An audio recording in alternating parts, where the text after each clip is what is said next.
Salam saudara-saudaraku yang dikasihi Tuhan, dimanapun saudara berada, kiranya damai sejahtera Allah melimpah dalam hidup saudara semua. Sebelum kita mendengarkan firman Tuhan, mari berdoa.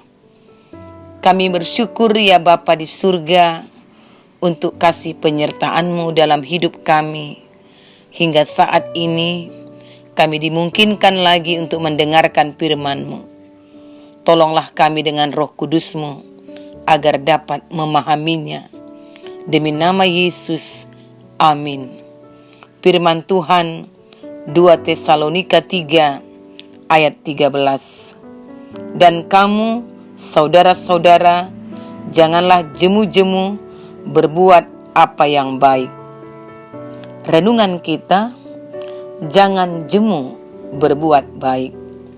Saudara-saudaraku yang dikasihi Tuhan, selama ini perbuatan-perbuatan apa sajakah yang sudah kita lakukan?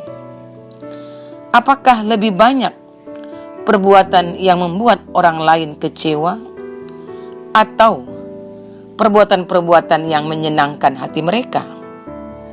Apakah kita lebih banyak menjadi berkat bagi orang lain, atau kita malah menaburkan kebencian, kemarahan, dan kepahitan di hati banyak orang? Saudara-saudaraku, berbuat baik adalah respon kita atas keselamatan yang telah kita peroleh dari Tuhan. Namun perbuatan baik kita bukan untuk memperoleh keselamatan, tetapi karena kita sudah diselamatkan, maka sewajarnya lah kita berbuat baik. Namun memang terkadang bisa saja kita merasa bosan melakukan kebaikan.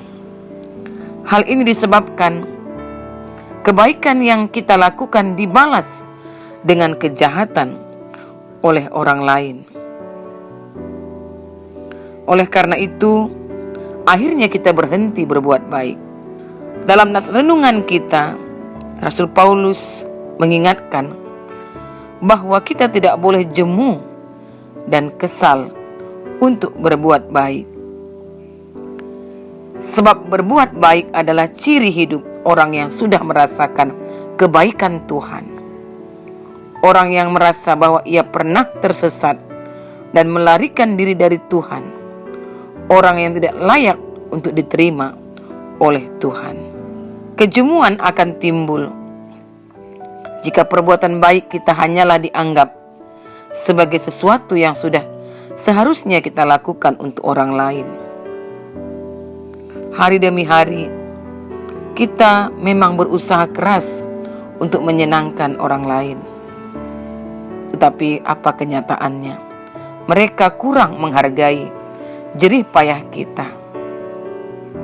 Kita mungkin sering dikecewakan oleh orang lain, termasuk orang-orang terdekat kita, misalnya suami, istri, anak, sanak keluarga, dan teman-teman di tempat pekerjaan kita, atau juga teman sepelayanan kita, di mana mereka menganggap kebaikan kita sebagai sesuatu yang biasa saja.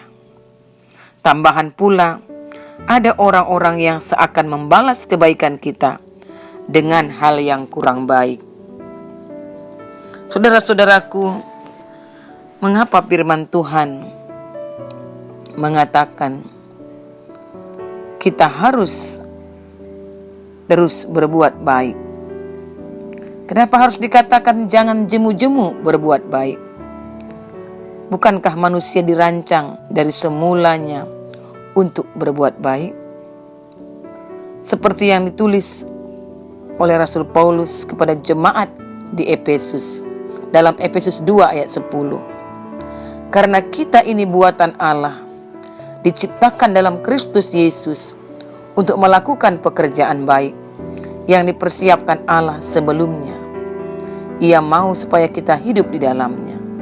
Nasihat Rasul Paulus ini dikonfirmasi oleh Rasul Petrus sebagai prinsip Allah dengan menuliskan, sebab lebih baik menderita karena berbuat baik jika hal itu dikehendaki Allah, daripada menderita karena berbuat jahat.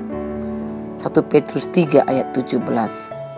Berbuat baik menjadi hal penting kita lakukan, walau kita menerima tindakan yang kurang menyenangkan hati kita. Tetapi teruslah berbuat baik.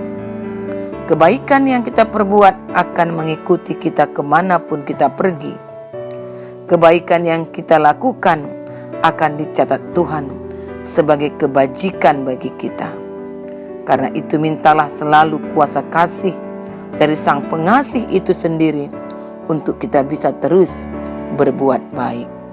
Saudara-saudaraku, marilah kita renungkan.